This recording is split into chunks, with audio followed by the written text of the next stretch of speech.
Hola Adriana. Hola. Bueno, nuevamente aquí. Mira, me interesaba si podés comentar sobre un artículo que tenés publicado en un libro, si querés después damos los datos también, en el que situás lo que podríamos llamar método, el modo de leer a Lacan.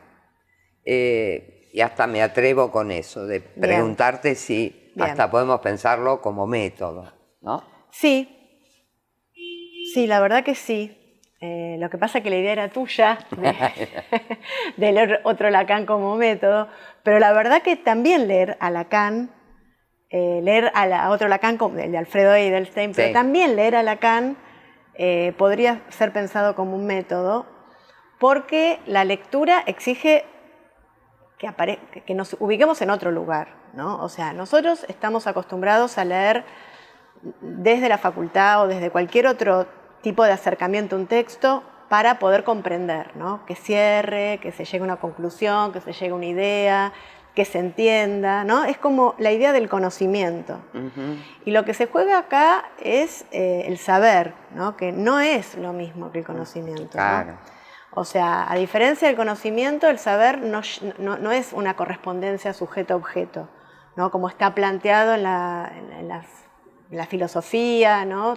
También tradicional, sino que hay un recorrido, ¿no? que va a estar lleno de agujeros, de preguntas, de incógnitas, de que no haya un recorrido. O sea, es lógica la lectura, pero no se accede a un conocimiento cerrado. Okay. Y se accede a conclusiones a lo largo de la obra de Lacan.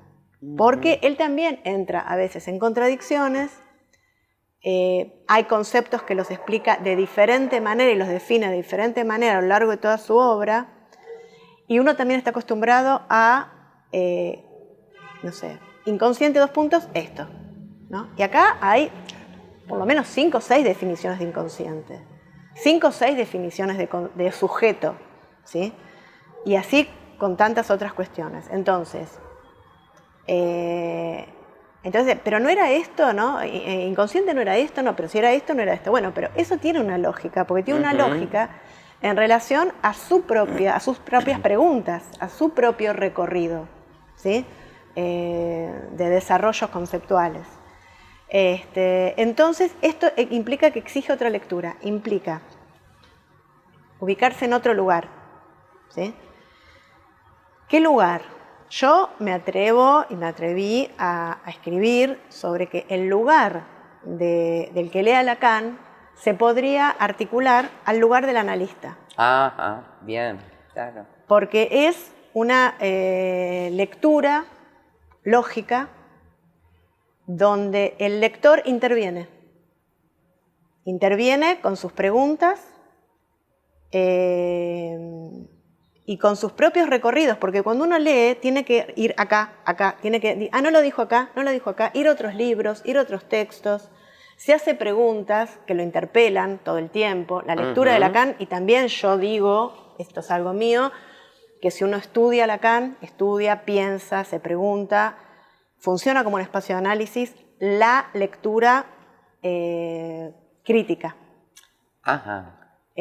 Porque los textos me interpelan a mí. Si yo me ubico en un lugar, Claro. no es cualquier lectura.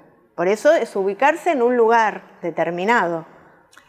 En ese sentido, Adriana, podríamos pensar que justamente lo que te exige la lectura de Freud y lo que te exige la lectura de Lacan, porque muchas veces se comenta leer a Freud, por más que tenga complejidades en su armado, pero es como si dijeras, lo lees de principio a fin, en el medio hay términos que se articulan. En cambio, Lacan pareciera que siempre ha generado como ese no se puede estudiar en términos clásicos. Exacto. No se puede estudiar en relación a la lectura de la comprensión, al discurso universitario. No se puede. Bien. De hecho, yo empecé a estudiar Lacan, que para mí me daba terror, a partir del seminario 20. O sea, ¿dónde se empieza? Ajá. Yo cuando entré a Pola empecé con el seminario 20. Estaban leyendo el seminario 20. Sí, sí. Y bueno, y fue así. O sea, no es crono. O sea, empecé y después, bueno, uno empieza por donde es causado. Interesante, claro. Uno empieza por donde es causado. Porque si uno empieza a leer un seminario, un texto, algo te va a causar que vas a articular con otro. En ese momento de la lectura. Y no en otro, porque en otro lo vas a articular con otra cosa. Es ese momento. Y de hecho, cuando uno vuelve a leer los seminarios, cada vez uno no es el mismo y el texto no es el mismo. Cada vez no es el mismo, ni uno ni el texto. De hecho, yo creo que el grafo del deseo de Alfredo Edelstein lo habré leído 20 veces. Y nunca es el mismo. Ajá. Nunca jamás es el mismo. Y me sigue interpelando. Igual cuando leo Lacan, ¿no? También. Entonces, por eso pienso que con Freud la diferencia, me parece que Freud tiene como una articulación más de sentido, ¿no? De comprensión, claro, se comprende. Claro. Sí, de hecho, Freud estaba muy articulado a la literatura, ganó el premio Goethe, escribía, ¿no? Para que se entienda. Igual ganó el premio Goethe por producción científica. No por la escritura. Está bien, pero, no por literario. Está bien, pero claro, está escrito para que se entienda. Sí, estaba desesperado. Estaba desesperado, era otro momento histórico, pero en Lacan es justo lo contrario. Parecería que es para que justamente pongamos algo de nuestra parte. Es la exigencia, es un trabajo leer. Pero ese trabajo está buenísimo. Y que tampoco lo convierte en un texto hermético en el sentido místico, esotérico, y lo estarías diferenciando también de una hermenéutica, ¿o no? Claro, sí. O sea, porque tampoco sería una interpretación del texto, no sería una interpretación, sería, ¿no? O sea, una lectura lógica de conceptos articulados en una estructura, una teoría que está estructurada. Bien, claro. Está estructurada como un lenguaje. Hay un lenguaje que si uno lee, por ejemplo, las críticas a Aristóteles están en un seminario y después 10 seminarios más adelante. Pero hay una continuidad lógica. Ajá. ¿Sí? Hay una lógica. Lo mismo cuando define, qué sé yo, el concepto de pulsión o los matemas de... Siempre hay una lógica que no tiene que ver con la interpretación, sino con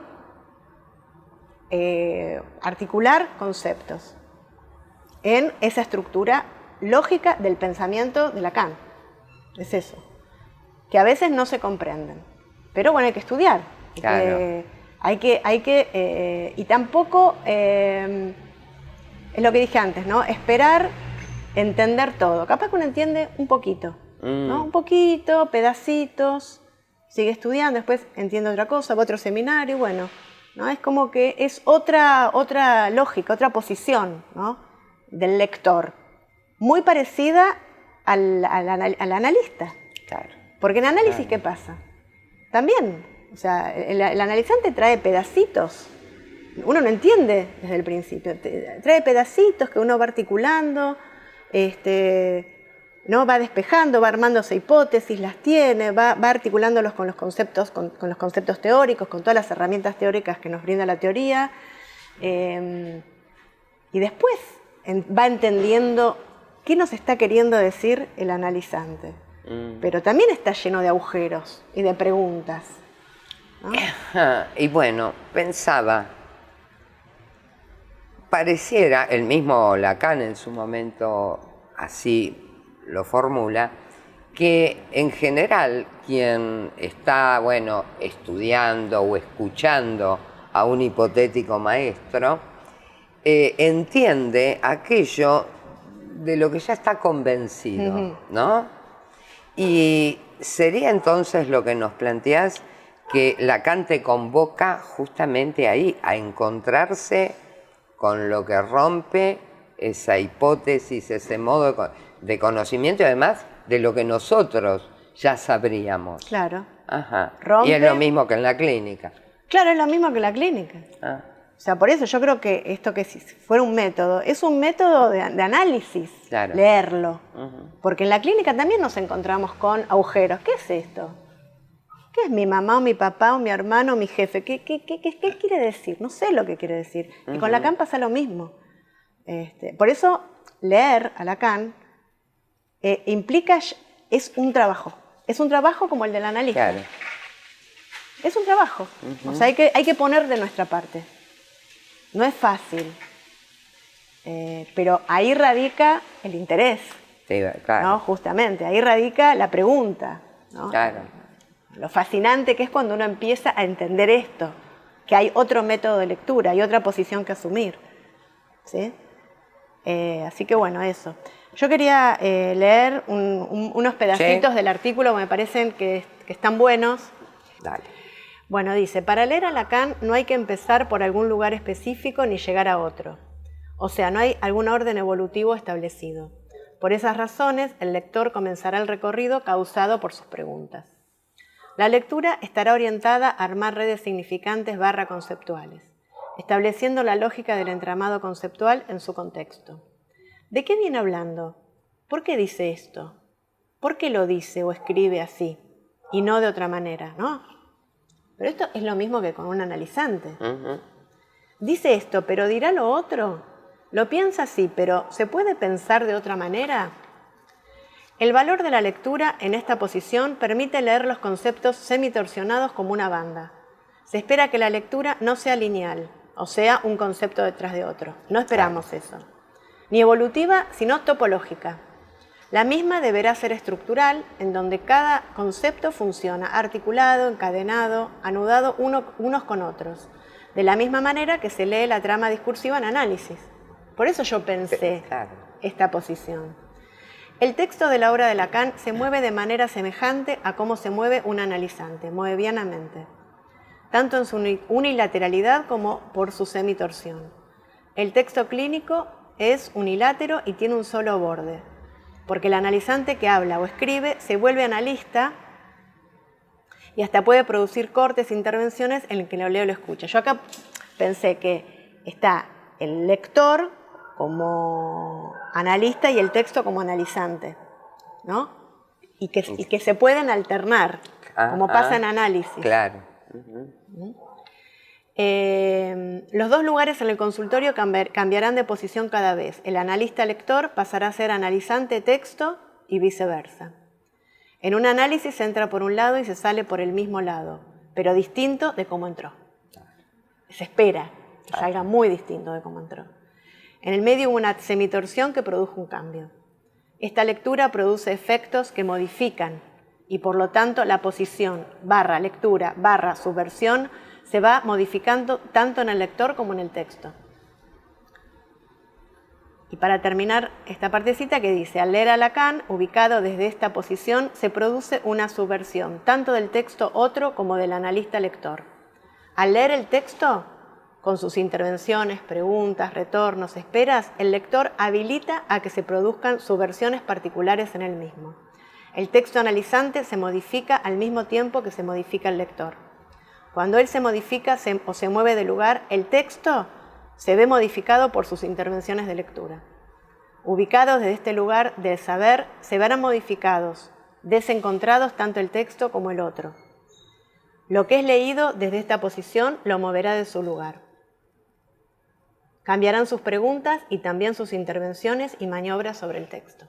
Bien. Eso. Bueno. Bien, pensaba, entre tantos aspectos que traes, creo que es clave la condición de lo no evolutivo, ¿no? No solo por la posibilidad, o mejor dicho, la única manera de poder plantear una lectura que no venga en la tradición del conocimiento que avanza, sino que además pone en cuestión justamente la hipótesis del primer Lacan, segundo Lacan, o sea, esa idea evolutiva que además nos llevaría a suponer que hay que leer al último o el ultimísimo, porque todo lo demás, excepto que alguien quiera hacer algo así como la historia de dónde vino, pero rompe la flecha del tiempo y aún esta idea que suele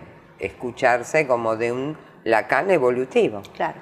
Bien. O sea, la propuesta evidentemente es otra. Bien, o sea, es una lectura afectada por otra idea de temporalidad. Exactamente. Exactamente. Claro. Bien. Bien. Espacio-tiempo, Moebius. Sí, sí. Y espacio temporal. exactamente. Aparte también es para atrás, porque es en retroacción. Porque, eso, a ver, por eso. nosotros leemos y a veces pasa un tiempo lógico hasta que decimos, ¡ah! Claro, Era esto. claro. ¿No? No el tiempo evolutivo. Claro, yo siempre Exacto. digo, ¿viste? Cuando uno está batiendo los huevos fritos, los huevos, qué sé yo, dice, ay, ¿no? Uy, era esto lo que estaba diciendo. En otro tiempo que no tiene nada que ver, incluso con el tiempo. Lo mismo que pasa en análisis. ¿No? Uno dice, ah, me quiso decir esto. Ah, ¿no? Esta es la pregunta. Pasa en otro tiempo. Eso. Bien. Bueno, muy bien. Muchas gracias, No, Adriana. por favor, gracias. Bueno, y para todo aquel que quiera dejar preguntas, comentarios, pueden hacerlo en el sector de comentarios. Muchas gracias.